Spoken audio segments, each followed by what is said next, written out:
That was amazing for all of us just to have a little trip to far-flung places in California and New York and beyond.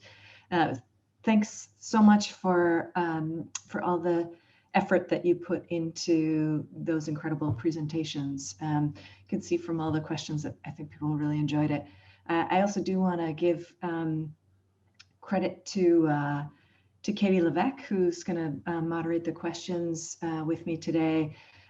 Katie does a lot of things in this Farm of the Future project, but one of the main talents she brings is all the film editing.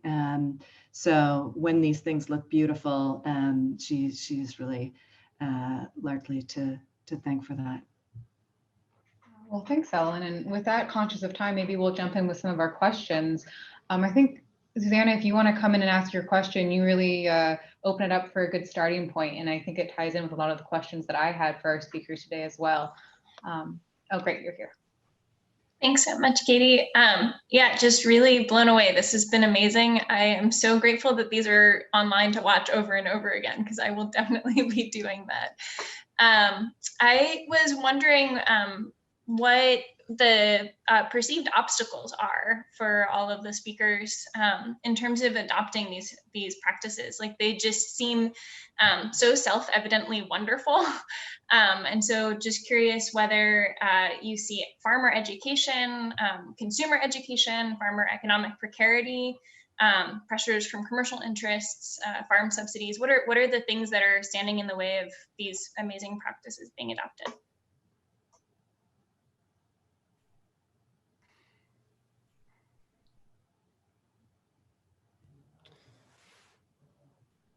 I'm happy to jump into that question.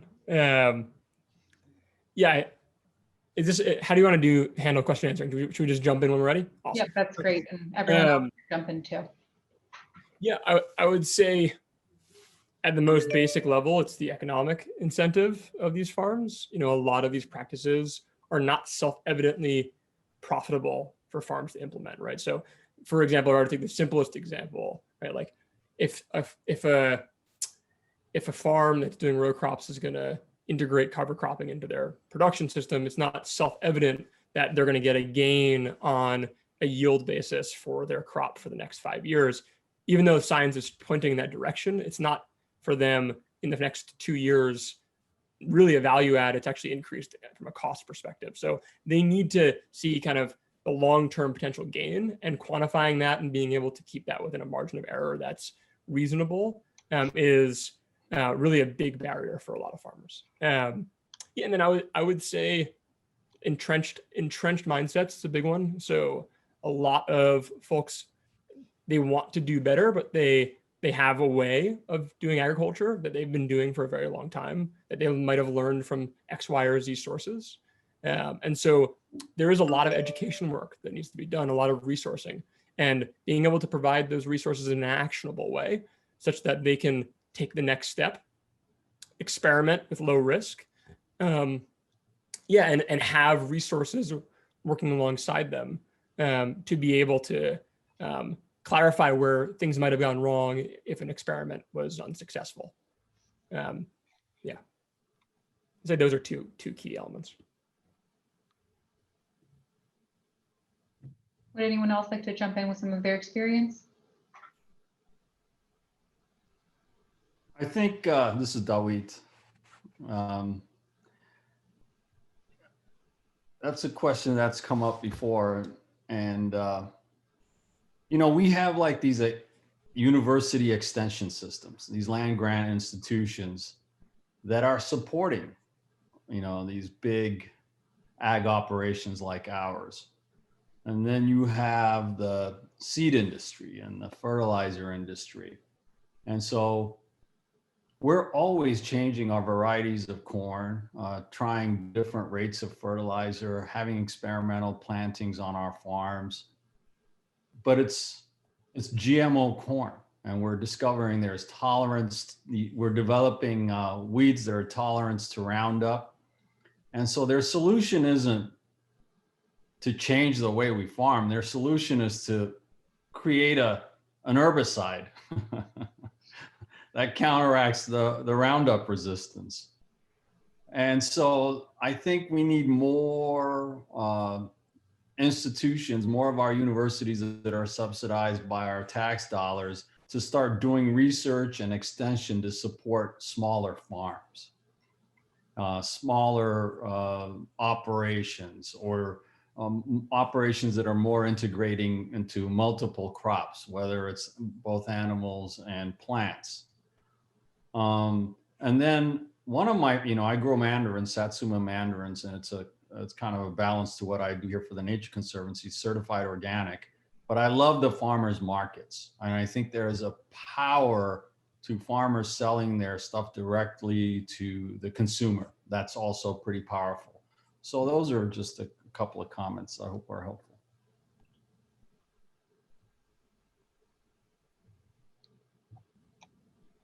I would like to add something from like a smaller scale perspective. I think one thing is that some of the biodiversity that looks beautiful on a farm like Hawthorne Valley Farm is definitely not producing the highest yield for the farmer. And so I think it would be so nice if we could find ways how society at large could subsidize some of the use of that kind of land on farms, so that it makes it worthwhile for the farmer to continue occasionally grazing those wet meadows and things like that. And then, and just another anecdotal observation, like our beetle banks, they look beautiful. It makes theoretically total sense to bring those insects into the vegetables. But we found that they also bring the groundhogs in, and the groundhogs start eating the lettuce in the field next door. And so I think I think what's the value of a project or program like ours is that we really take some of those big ideas and go like, okay, let's try it out. How does it work on our farm or on the neighbor's farm? And does it really do what it promises to do? And it tends to get more complex than it's written in the textbooks. And yeah, so I think it's important to continue that experimentation and sharing it with farmers. That's great, thank you. Conrad, you had raised a question for Doit. Would you like to come on and ask that about the mix of culture and ecology?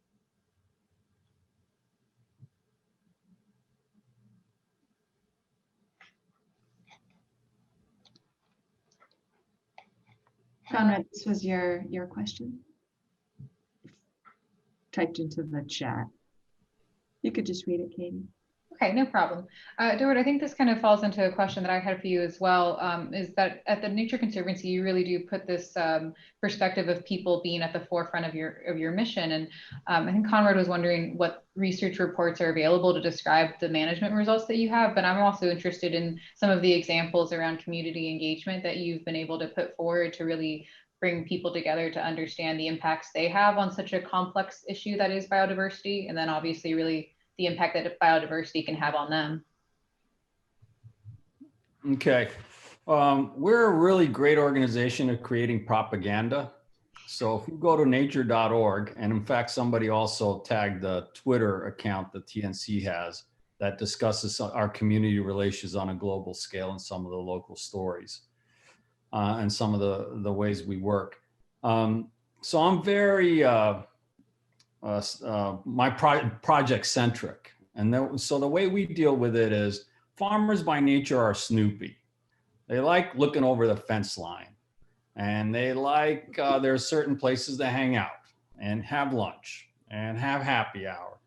And so there's a lot of places where I'm stopped and asked, what are you doing over there? What's going on? And so I talk about what's going on. And then, I invite them over. And so there's a lot of interaction that happens along that.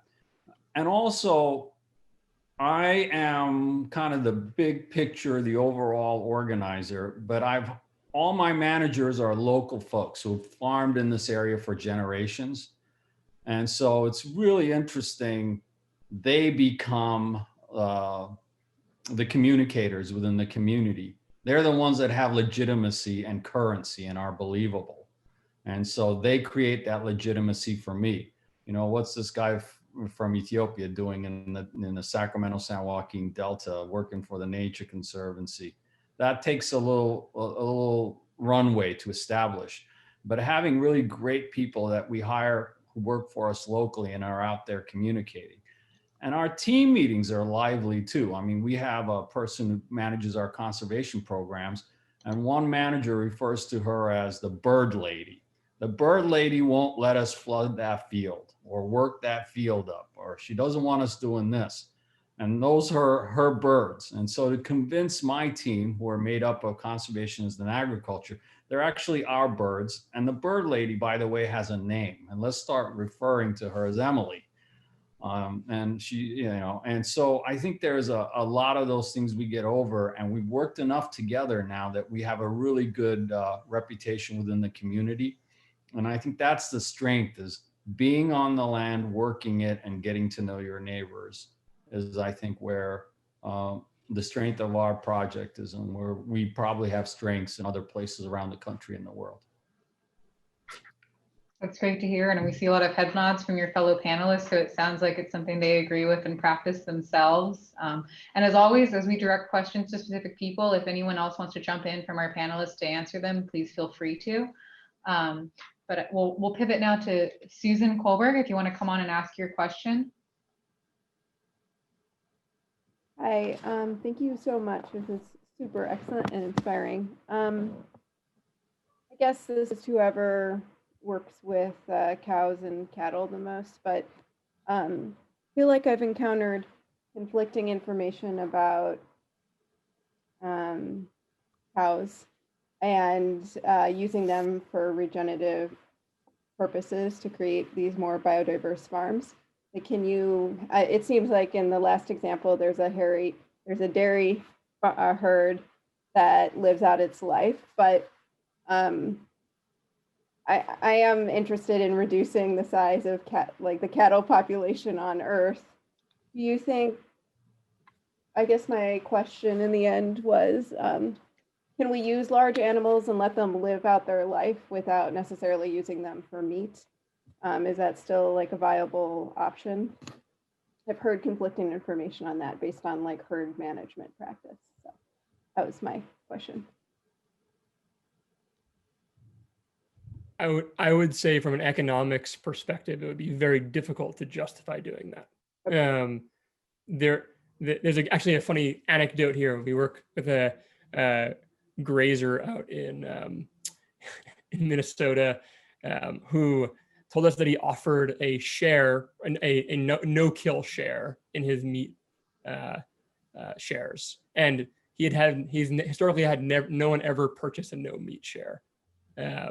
And I mean, it's just part of the cycle of how agriculture is positioned in the economics of society, where, you know, farmers are kind of put into this role of being entrepreneurs rather than land stewards as their fundamental like fit into society. And if that changed in some way, just from a purely systems perspective and the way in which our economic system worked, that would be a totally different question. But given where we're at today, it would be very difficult for farmers who put their livelihood on the line and their capital into these animals to not look to try to get some sort of either current income over the years or some lump sum cash flow in the future out of these animals. And if I may add something, if you have a dairy herd, inherent in wanting to get milk out of the cows is that you have to have calves every year. And with that, the herd keeps growing and growing and growing. And unless you kill the animals or sell them off, yeah, at some point you run out of space on the land. And so that wouldn't work either. Very helpful, thank you. Another thing just briefly that we see in our area a little bit is people renting out their goat herds. Yeah. They actually are doing sort of rotating farming across various properties where people hire them to do habitat management. That's great. Thank you. Dean Hoffman, we know you had some questions today. Would you like to come on to ask them? Sure. Thank you, Katie. Thank you to all the speakers.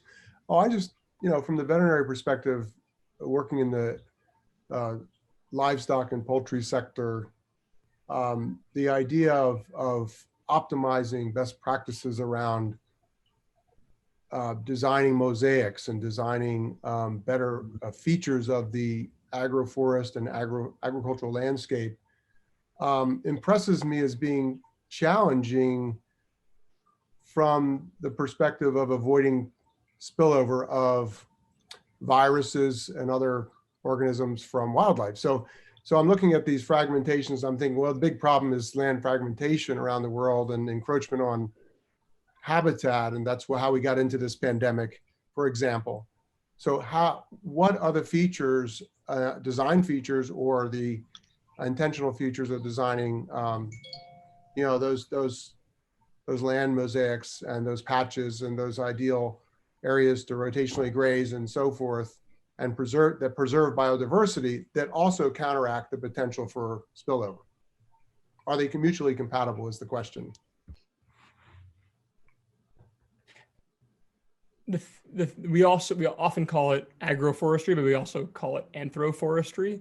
And that's because oftentimes these are very controlled environments, right? These aren't like rewilding environments where you're intentionally integrating, say, a new productive species into the system. So from our perspective, what we're looking at is bringing in hyper-specific utilitarian species into these systems to add value, be it a fodder bank for intensive silvopasture that's hit in the winter when there's no other fodder available on the ground, or be it trees for shade production in that field. Now, the question of how that brings wildlife into that system, this with something like chestnuts, for example, you need to keep ground cover low to decrease vole populations to ensure that they don't girdle those trees. So to be able to get nut harvest out of those tree systems, we need to decrease the pressure of wildlife in that system as well. So there is things that need to be done from an agricultural perspective when bringing these in to be able to add value to the agricultural nature of the farm and not just let it rewild. Does that make sense? Yeah, it does. Yeah, it's a great answer. I think I also sent that out to all the speakers in case there's anybody else like Keith that had that. Jeremy, thank you. Yeah, I think, this is Keith. I think I would also add that, if you're at the 30,000 foot level thinking about landscape ecology and thinking about this idea of patches and corridors through the landscape, there's no reason why we can't design farmland and ranch land to be compatible with preserving or restoring these cores or restoring these forested patches or prairie patches or whatever the sort of underlying native landscape is in that area. For instance, in the eastern United States, interior forests, which are basically forests that are at least 50 acres or greater in size and away from the edge, have a really high value for biodiversity and habitat. And so in some cases, it doesn't take much to add on to existing forest patches to create those interior forests, which we're losing tremendously, and doing it in such a way where our farmland and ranch land works in conjunction with that. So I think, in addition to some of the earlier comments of how can we make our farmland and ranch land more biodiverse? Well, how can we make those sort of spaces in between, that matrix in between, also provide that sort of native habitat and biodiversity that we need?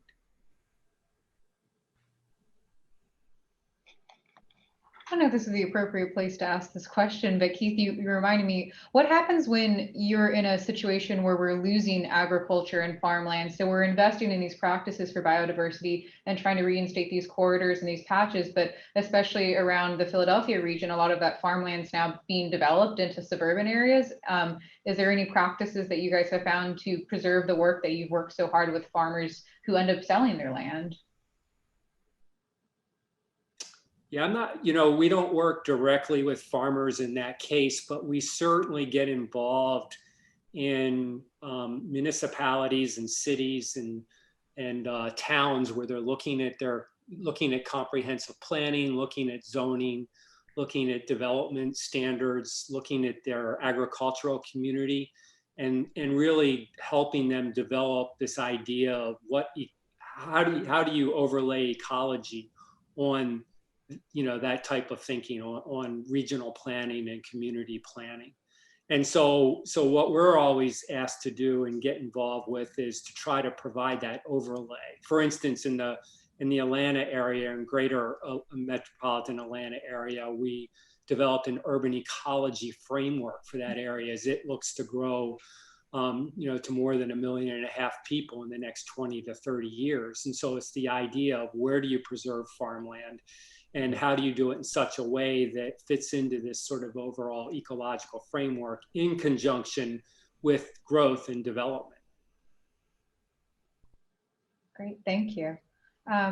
Deputy Peter, would you like to come on? We've had you before. Happy to see you again and ask your question.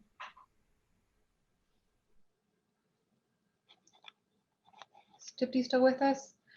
Oh, she had a question for Jeremy about managing livestock grazing and agroforestry systems.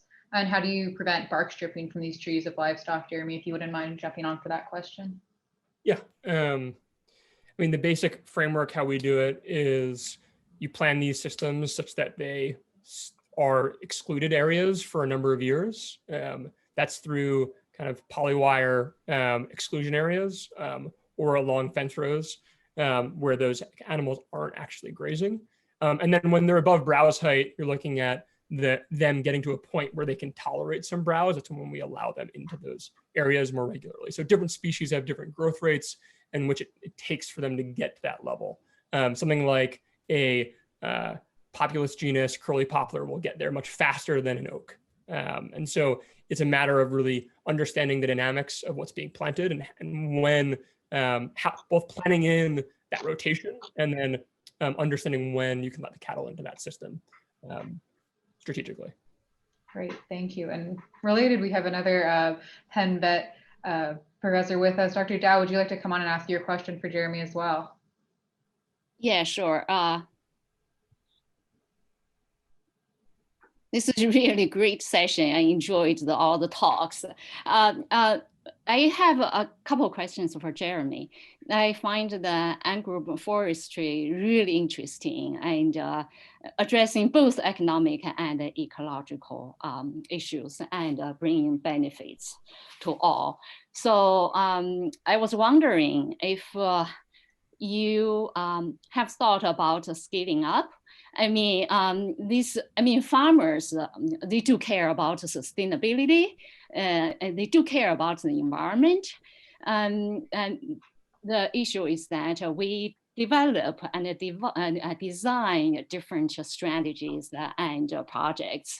And then the first thing comes to their mind would be, what is in there for me? Would it be reducing cost or bringing more profit? So that's why I find this agroforestry thing is so interesting, because I think you mentioned something about 40% or more higher profit, and so the cost benefit ratio is really interesting. So how are you going to scale this up to have more farmers interested in adoption and implementation? Yeah, it's a good question and a complex one to answer. There's a kind of few different ways in which we look at this. There's case studies around the world that we look at from more of a macro perspective, specifically places like Argentina that have had laws put in place in certain regions that prohibited the cutting down of forests, and thus creating the conditions for the actual planting of trees in places that previously didn't have them to become profitable.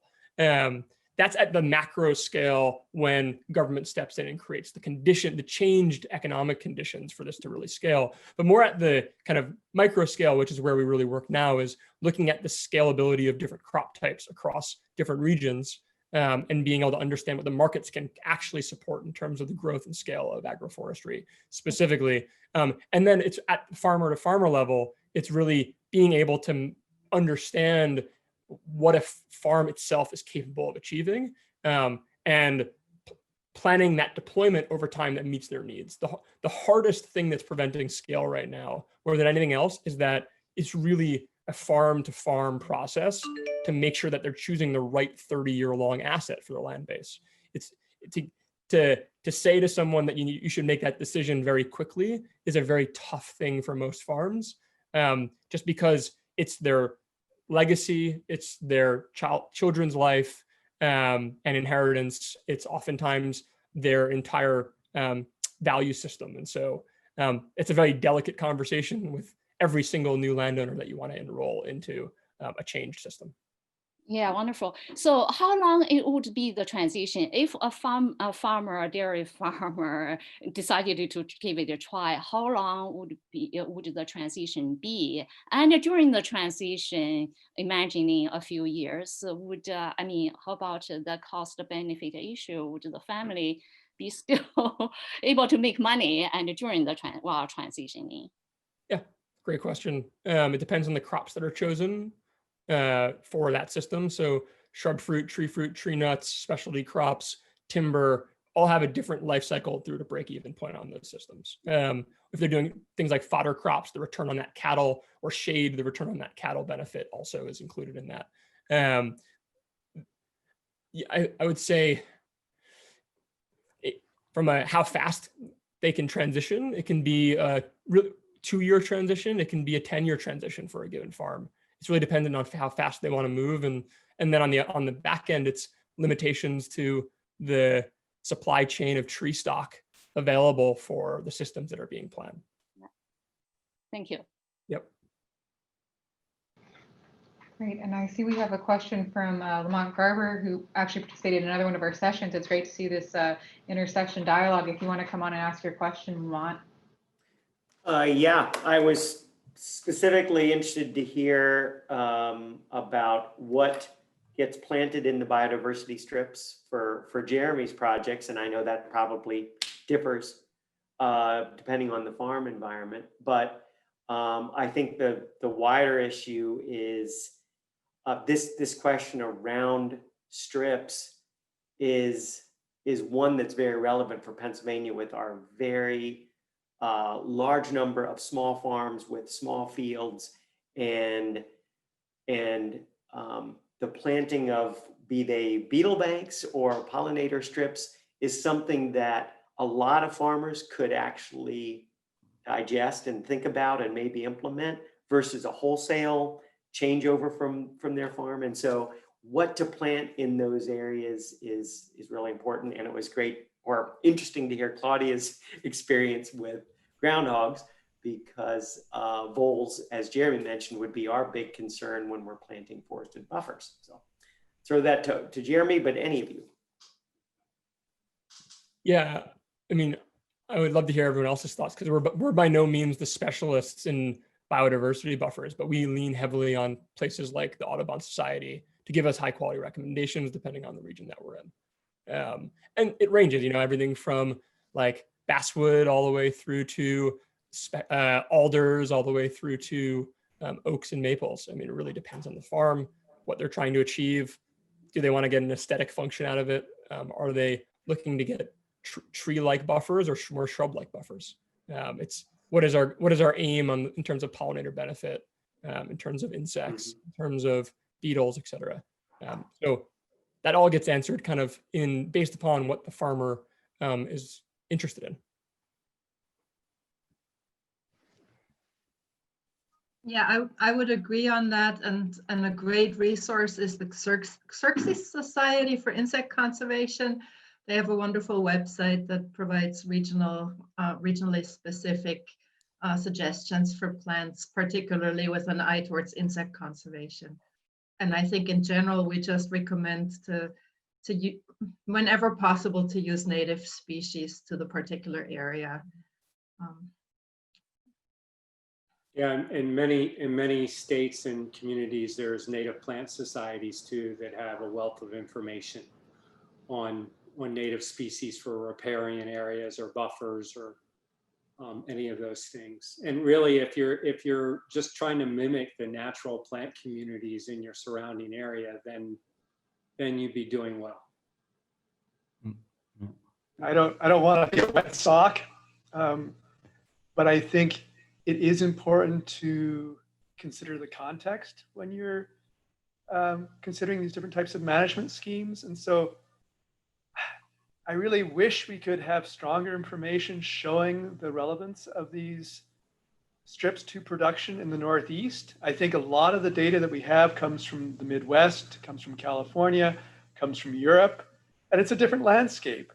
So I mean, I love these structures, and I love to see all the biodiversity, but if you're thinking about it from an agricultural perspective, I think it really might need a little bit of evaluation still in our region.